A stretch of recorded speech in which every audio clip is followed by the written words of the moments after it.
There is a truth that the ancient Hermetists understood and that modern psychology rediscovered. Everything you hate in yourself contains the exact seed of what you most want to become. Fear is not the opposite of courage, it is its raw material. Weakness is not the opposite of strength, it is its initial stage. Anger does not oppose love, it is love distorted and misdirected. This is the essence of the principle of polarity, the fourth Hermetic Law of the Kybalion. Everything is dual, everything has poles, everything has its pair of opposites. Like and unlike are the same. Opposites are identical in nature, but different in degree. Extremes meet. All truths are but half-truths. All paradoxes may be reconciled. The Hermetists understood that what we call opposites are not contradictory forces fighting each other, but simply different degrees of the same phenomenon. Heat and cold are not separate entities. They are different positions on the temperature spectrum. Love and hate are not opposite emotions. They are different intensities of the same emotional energy directed at an object. And here is the revolutionary implication. If opposites are only degrees of the same thing, then you can transmute them. You can transform fear into courage, hatred into love, weakness into strength, not by fighting against what you are, but by understanding the mutable nature of all mental states. Throughout this video, we will dive into the mental alchemy of opposites. We will decode how the Hermetic masters, the Stoics, Nietzsche and Jung applied this principle to turn their inner demons into allies. And you will learn the practical method to transmute any negative mental state into its opposite pole, not through repression or denial, but through a deep understanding of the nature of polarity. Law 1. Opposites are degrees, not entities. The first fundamental understanding is this. What you perceive as absolute opposites, good and evil, light and darkness, love and hate, are actually different points on the same spectrum. There are no two separate poles. There is only one continuous scale, and you are always at some point on that scale. The Hermetists observed nature and noticed, where is the exact point at which day becomes night? Where does heat end and cold begin? Where does courage turn into recklessness? There is no clear dividing line. There is only gradation, a continuous spectrum. Nietzsche understood this deeply when he wrote about the genealogy of morals. He showed that what we call good and evil are not absolute categories imposed by the universe, but human constructions, arbitrary points we mark on a continuous spectrum of values.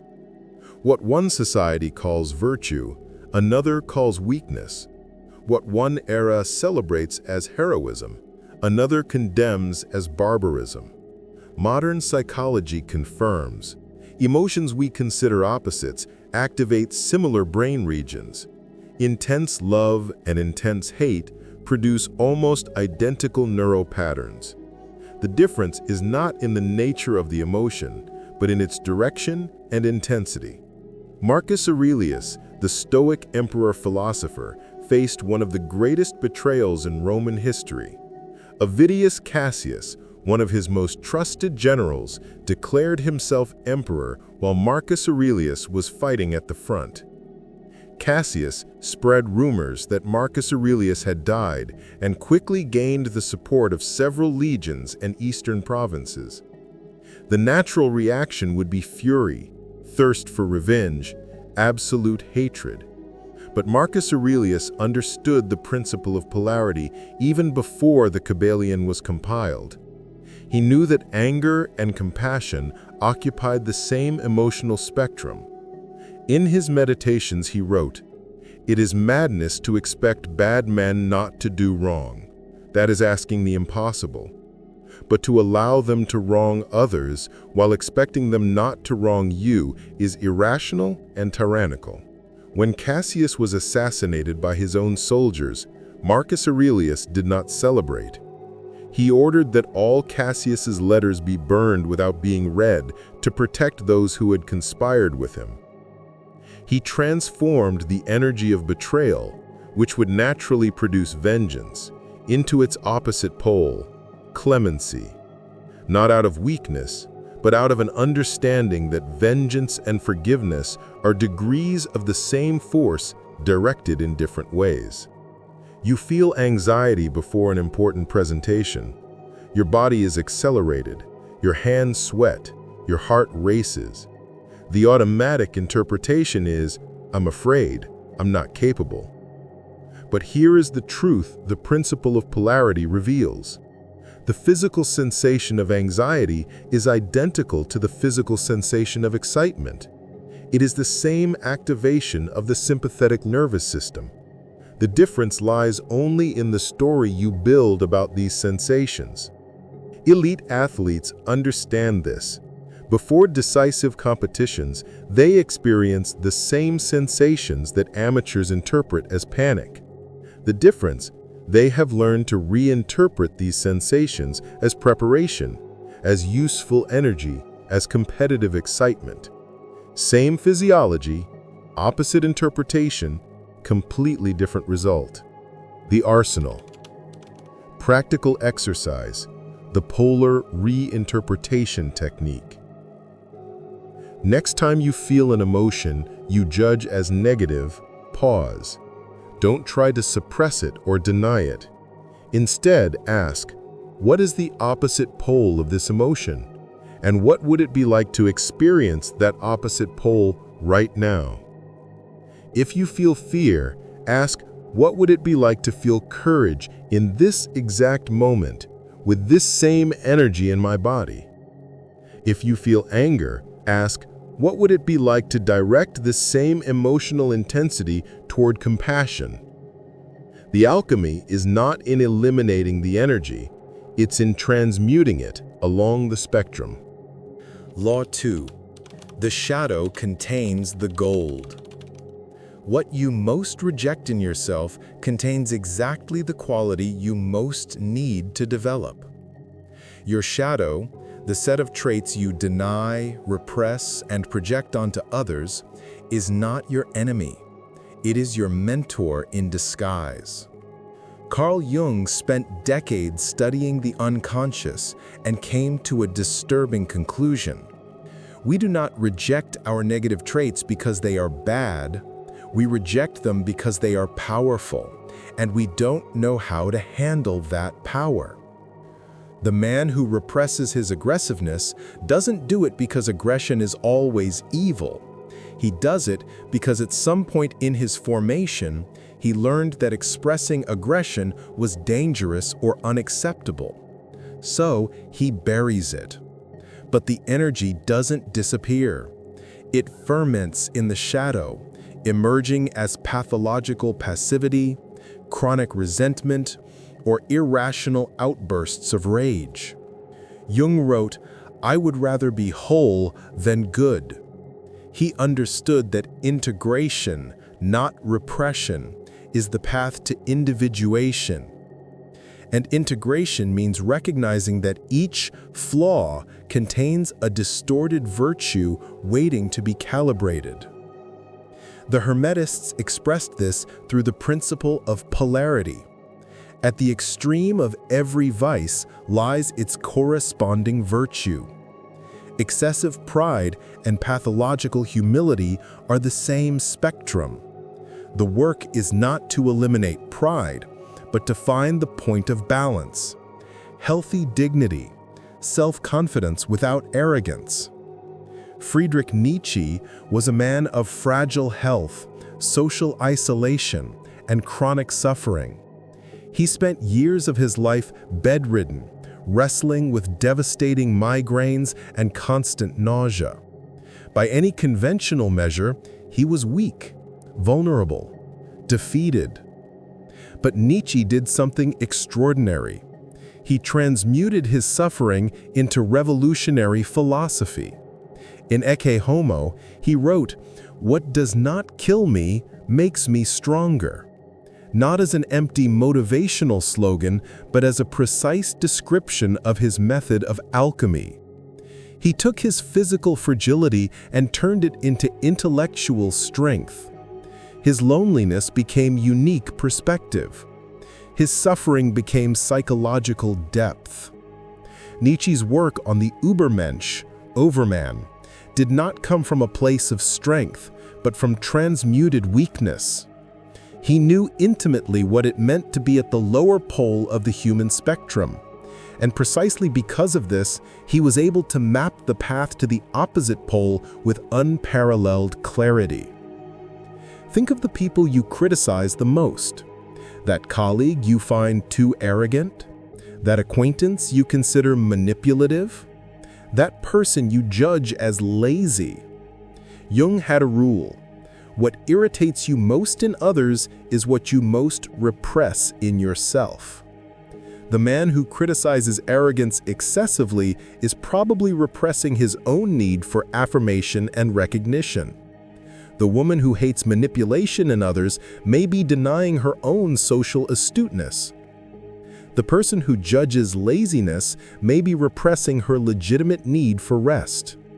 Your criticism of others is a perfect map of your unintegrated shadow, and your shadow is where your undeveloped potential lives.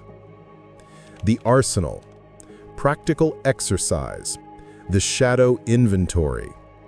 List 3 traits you criticize the most in others. Now, for each one, complete this sentence. If I allowed myself to develop a calibrated version of this trait, I would be able to. Example. Criticized trait, arrogance. Calibrated version, healthy self-confidence. Unlocked capacity. I would be able to defend my ideas without apologizing, negotiate my value without guilt, and take up space without asking permission. Your shadow doesn't just contain your demons. It contains your wings. Law 3. Resistance creates persistence. The principle: the more you fight against a pole, the more you strengthen it. Resistance generates persistence. What you violently reject becomes obsessive. What you try to eliminate by force multiplies in the dark. The Stoics already knew this 2,000 years ago. Epictetus taught, men are disturbed not by things, but by the views which they take of them. Mental resistance to an experience creates additional suffering on top of the event itself. The Hermetists expressed this through the principle of polarity. When you try to forcibly eliminate a pole, you don't destroy it, you repress it. And what is repressed doesn't disappear. It hides, gains strength in the shadows, and returns with amplified intensity. Modern psychology calls this the rebound effect. Studies show that the more you try to suppress a thought, the more intrusive it becomes. Tell yourself, I will not think about a pink elephant, and you've just created an involuntary obsession with pink elephants. Hermetic wisdom: you do not defeat a pole by fighting against it. You transcend it by transmuting it into its opposite through understanding and acceptance. Viktor Frankl was a Jewish psychiatrist who survived Auschwitz and other Nazi concentration camps. He observed something disturbing. Many prisoners who mentally resisted the horror the most, who fought internally against each injustice, who psychologically rebelled against each cruelty, were often the first to collapse mentally. Those who survived psychologically intact were not necessarily the physically strongest. They were those who found meaning in the suffering without resisting the reality of what was happening. Frankl wrote in Man's Search for Meaning, between stimulus and response, there is a space. In that space is our power to choose our response. In our response lies our growth and our freedom. Frankl did not fight against horror by trying to deny it. He transmuted suffering into purpose, developing the therapeutic method of logotherapy directly from his camp experience. He accepted the lower pole, suffering, as material to reach the higher pole, meaning and growth. You have an addiction you want to eliminate. It might be social media, pornography, junk food, chronic procrastination. Your instinctive strategy, brute willpower, absolute discipline, total war against the unwanted behavior. What happens? You manage to resist for days, maybe weeks. Tension builds, compulsion intensifies, and when you finally give in, and you always do, the relapse is more intense than the original behavior. You not only return to the addiction, you dive into it with intensity amplified by repression. The principle of polarity offers a different path. Do not fight the behavior, understand its function. Every addiction serves a need. Every compulsion fills a void. Identify which higher pole is being sought through the lower pole. You get addicted to social media not because you like scrolling endless feeds, but because you seek human connection, higher pole, through a digital substitute, lower pole.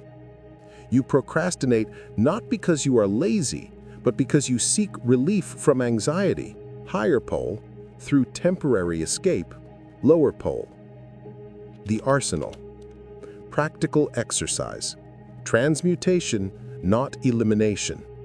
For any behavior you want to change, identify the real need it is trying to satisfy, the higher pole.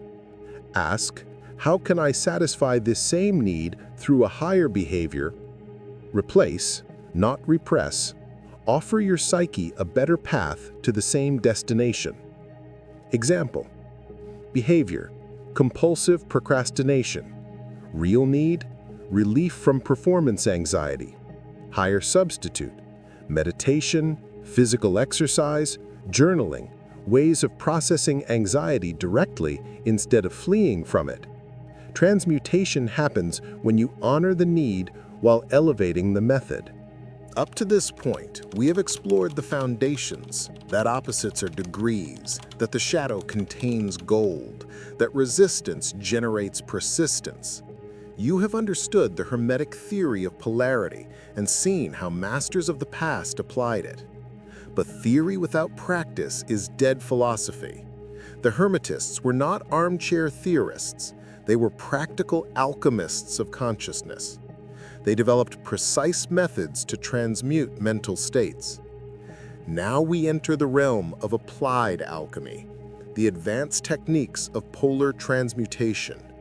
You will learn exactly how to move your consciousness from one pole to another, how to neutralize destructive polarities, and how to use polarity as a psychological weapon in mastering yourself and understanding others.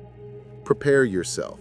From here on, knowledge becomes dangerous, in the sense that once you see how polarity works, you can no longer blame anyone but yourself for the position you occupy on any spectrum. Law 4. The technique of conscious transmutation. Transmutation is not suppression. It is not pretending you feel something you do not feel. It is the conscious process of moving your mental vibration along the polarized spectrum, from the lower frequency to the higher, from fear to courage, from hatred to love, from sadness to joy. The Hermetists taught that the mind is not static. It vibrates, and like everything that vibrates, it can change frequency. The principle of polarity intersects here with the principle of vibration. You are not stuck at the pole where you currently are. You have the power to alter your mental frequency through directed attention. Schopenhauer understood this when he wrote about will and representation. He taught that we are not slaves to our impulses. We can observe them, understand them, and consciously redirect them. Blind will can become enlightened will through philosophical contemplation. Jung called this individuation, the process of integrating opposites. You do not become whole by eliminating one pole, but by recognizing that you contain both and can consciously inhabit any point on the spectrum. Epictetus was born a slave. He was someone else's property, subject to physical and psychological cruelty, with no freedom of movement or choice.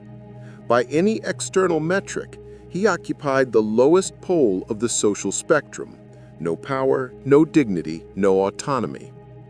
But Epictetus did something extraordinary. He used the technique of conscious transmutation to move his inner reality to the opposite pole of his outer reality. He developed the practice of the dichotomy of control, rigidly separating what is under his power, his opinions, impulses, desires, aversions, and in a word, whatever are our own actions, from what is not, his body, property, reputation, command, and in a word, whatever are not our own actions. Epictetus remained physically a slave until his owner freed him, but mentally, he transmuted his status from slave to absolute inner freedom, becoming so free inside that when he finally obtained physical freedom, he used it to teach philosophy and became one of the most influential Stoics in history. You receive a devastating criticism. Your first impulse? Defensiveness, anger, humiliation. You are at the pole of rejection, a wounded vulnerability. Your body is contracted, your mind in fight-or-flight mode. Conscious transmutation does not mean pretending the criticism doesn't hurt. It means recognizing, I am at the pole of defensive reactivity. Where is the higher pole? Calm confidence, receptivity to feedback, opportunity for growth. Then you use the technique. Visualize yourself already at the opposite pole. How would you feel if you received this same criticism with genuine curiosity? How would your body position itself? How would you respond? What questions would you ask? By visualizing the opposite pole, you begin to move your mind toward it, not instantly, but gradually. Transmutation is not magic. It is conscious redirection of psychic energy. The arsenal. Practical exercise. The 5-step method. Whenever you find yourself in a mental state you want to transmute, identify. Name precisely which pole you are in. I am in anxiety level 7 out of 10. Locate the opposite. What is the higher pole of this spectrum? Calm confidence. Visualize. Close your eyes and imagine yourself already at the opposite pole. See it, feel it, embody it. Ask, what small action, right now, would someone at the opposite pole take? Not the big heroic action, the next small action. Execute. Take that small action, then repeat the process. Transmutation happens through accumulated micro-adjustments, not sudden quantum leaps. Law 5. Neutralization, the art of transcending polarities.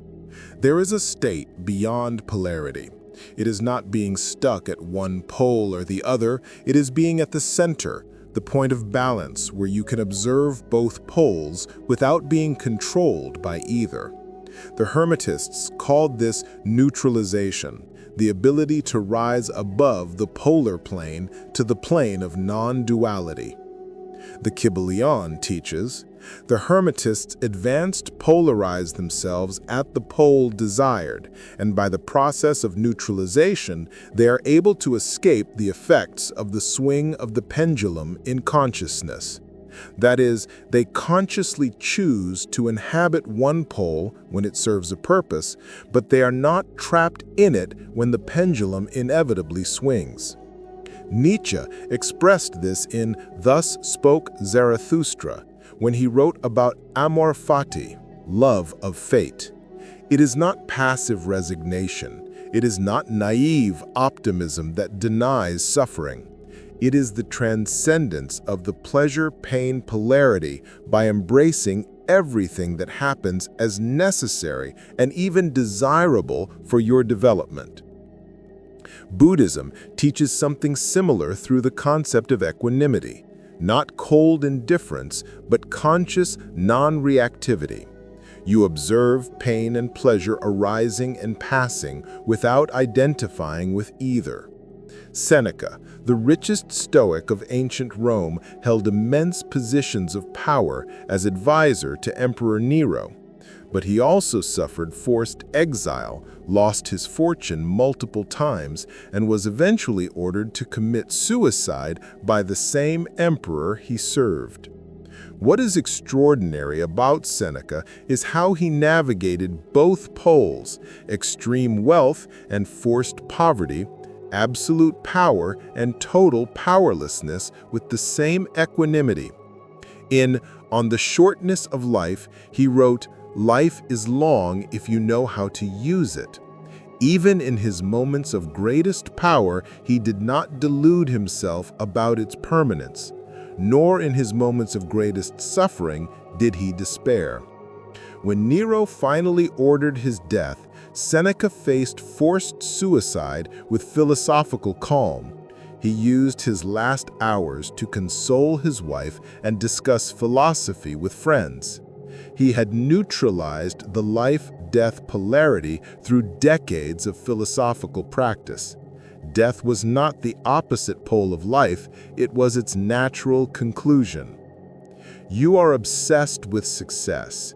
Every victory brings temporary euphoria. Every failure brings disproportionate devastation. You are a slave to the pendulum, violently swinging between the poles of triumph and disaster, never finding peace. Neutralization does not mean you stop pursuing success. It means you disidentify from the results. You act with the same intensity, but you are not psychologically dependent on a specific outcome. Win? Great, but you knew victory is temporary. Lose? Unpleasant, but you knew defeat is education. The greatest performers, elite athletes, successful entrepreneurs, prolific artists, have mastered neutralization. They care deeply about their results and are simultaneously psychologically detached from them. This is the paradox the uninitiated cannot comprehend: to care intensely without being attached. The arsenal. Practical exercise. Premeditatio malorum. Practice. The Stoics used a technique called premeditation of evils. Every week, set aside time to visualize the worst possible scenarios happening. You lose your job. Your relationship ends. You face a serious illness. Your most important project fails publicly. But don't just visualize the scenario. Visualize yourself responding with equanimity. See yourself still able to find meaning, still able to act, still whole even after loss. This practice is not pessimism, it is psychological vaccination. You expose your mind to small doses of imagined adversity, so that, when real adversity arrives, you have already developed immunity to panic. Neutralization happens when you have trained your mind not to be controlled by either extreme. Law 6. Polarity as psychological reading. Masters of influence understand where someone is on any polar spectrum reveals everything about their deep psychology. And more importantly, people who violently deny a pole are psychologically obsessed with it. Excessive rejection reveals secret desire. Jung discovered through decades of clinical practice, what you most reject in others is what you most repress in yourself. Projection is not accidental. It is the automatic mechanism of the unintegrated psyche. The man who is aggressively against homosexuality is often fighting his own repressed impulses. The woman who harshly judges promiscuity is repressing her own sexuality.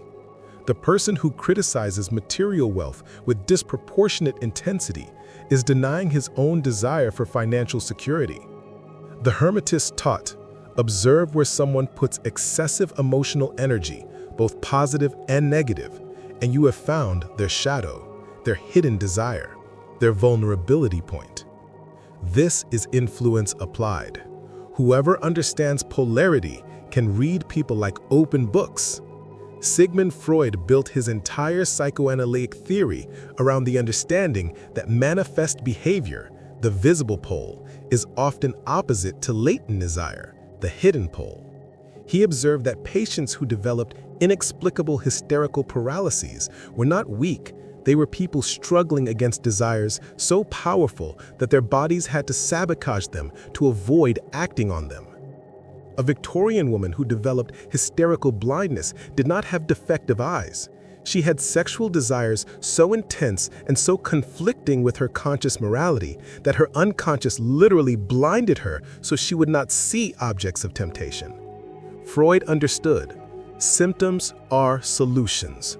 Behaviors that seem irrational are rational attempts by the unconscious to solve impossible polar conflicts. The person is not sick. They are stuck between incompatible poles, and their psychic system is doing the best it can to manage the tension. You're in an important negotiation.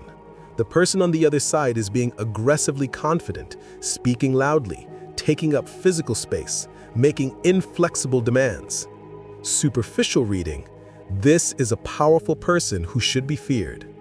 Polar reading, excessive confidence often compensates for deep insecurity. The more someone needs to demonstrate strength, the more fragile their internal foundation. True confidence does not need to prove itself. So you change your strategy. Instead of confronting the power facade directly, which would only strengthen it through resistance, you validate the hidden pole. You subtly acknowledge the underlying insecurity in a respectful way. I understand that you want to make sure your interests are protected. That's totally reasonable, and I respect that. By validating the true pole, insecurity, need for safety, instead of reacting to the performative pole, aggressiveness, domination, you disarm defensiveness and create an opening for real negotiation. The arsenal. Practical exercise. Real-time polar decoding. In any important social interaction, practice this analysis. Observe the manifest behavior. What is the person overtly displaying? Identify the opposite pole. What would be the exact opposite of this behavior? Ask which of the two poles seems more natural, which seems performed, forced, compensatory.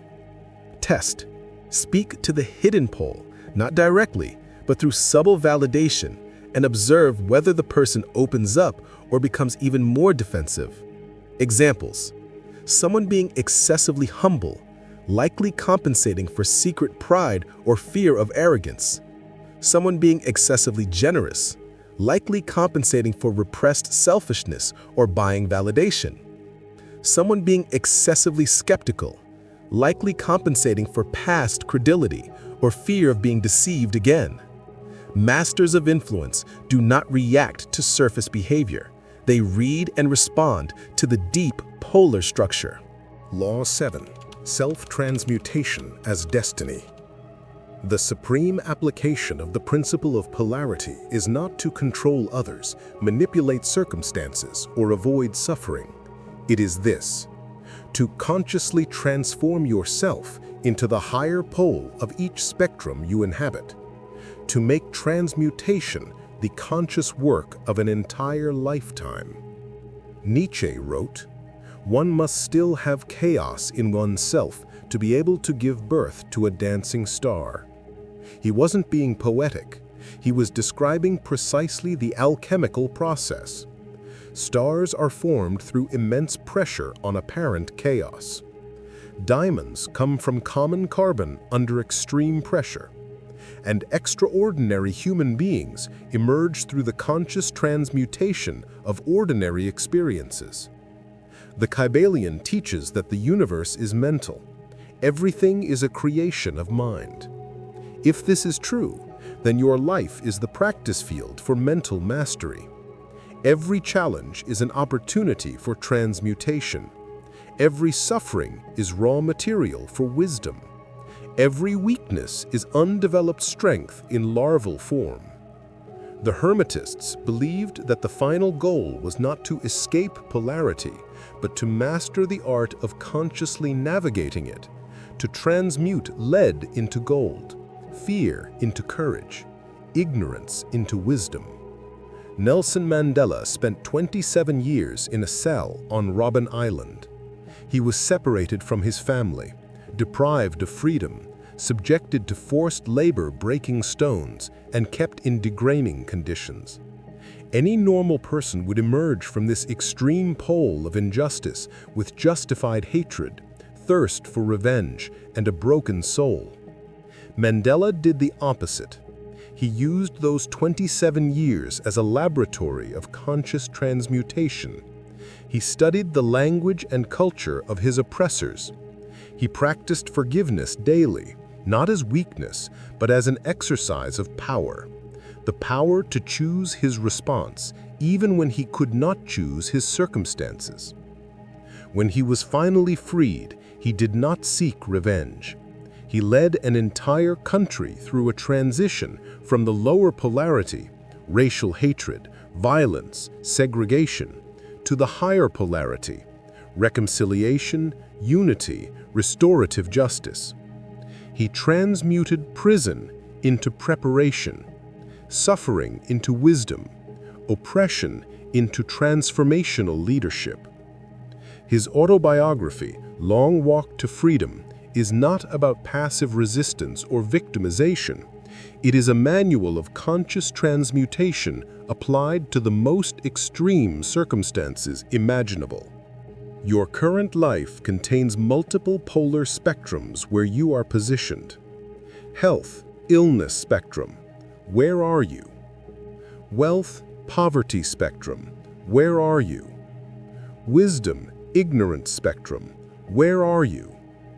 Courage, fear spectrum, where are you? Love, hatred spectrum, where are you? Purpose, drift spectrum, where are you? The temptation is to blame your circumstances. I'm at the lower pole because X happened to me. But the principle of polarity crushes this excuse. If opposites are degrees of the same spectrum, and if transmutation is possible, then you are where you are because you have not yet applied enough conscious energy to move. This is not cruel blame, it is radical responsibility. It is recognizing that while you do not choose the events that happen, you absolutely choose which pole you will inhabit in response to them. The Arsenal. Final exercise, the 90-day transmutation project. Pick one specific spectrum where you are at the lower pole and want to transmute. Day 1 to 30, awareness. Daily, record where you are on the spectrum, a scale of 1 to 10. Observe triggers that pull you to the lower pole. Identify patterns of when and why you swing. Day 31 to 60, experimentation. Apply the transmutation techniques consciously. Polar visualization, small actions, neutralization. Test different approaches. Record what works and what doesn't for you specifically. Day 61 to 90, consolidation. Implement the methods that worked as non-negotiable daily practices. Watch your natural set point rise on the spectrum. Prepare to choose the next spectrum for transmutation. Transmutation is not a single event. It is an identity. It is becoming the alchemist of your own existence. The principle of polarity reveals a truth that changes everything. You are not stuck. You are not a permanent victim of your emotional states, your circumstances, your psychology. You exist on continuous spectrums where movement is always possible. Fear is not your enemy. It is courage in its initial stage. Anger is not destructive. It is passion misdirected. Weakness is not a defect. It is undeveloped strength. Your shadow is not your prison. It is your mentor in disguise. The Hermetists knew what modern science is rediscovering. Everything in existence is spectrum, frequency, vibration. And what vibrates can change frequency. What has degrees can be transmuted. But understand this clearly. Transmutation is not easy. It is not a weekend technique. It is the work of a lifetime. It is a daily choice, moment by moment, to apply deliberate consciousness to the movement of your psyche along the spectrums you inhabit. You will fail. You will slide back. You will repeatedly find yourself at the pole you swore to abandon. This is not failure. It is the process. Transmutation is an ascending spiral, not a straight line. You return to the same themes, but each time at a higher level of understanding and capacity. The final question the principle of polarity places before you is simple and devastating. Knowing that transmutation is possible, that you are not stuck, that movement along any spectrum is under your power, where do you choose to be? Because now you know, and knowledge removes ignorance as an excuse. What you do with this knowledge, whether you transmute or stagnate, is the only test that matters. Alchemy does not happen in the laboratory. It happens in the furnace of your daily existence. Every moment is an opportunity to practice. Every challenge is an invitation to transmutation. The ancient Hermetists ended their lessons with a phrase, "The lips of wisdom are closed except to the ears of understanding." You have heard. Now understand through action. Transform your fear into courage, your anger into love, your weakness into strength, your ignorance into wisdom.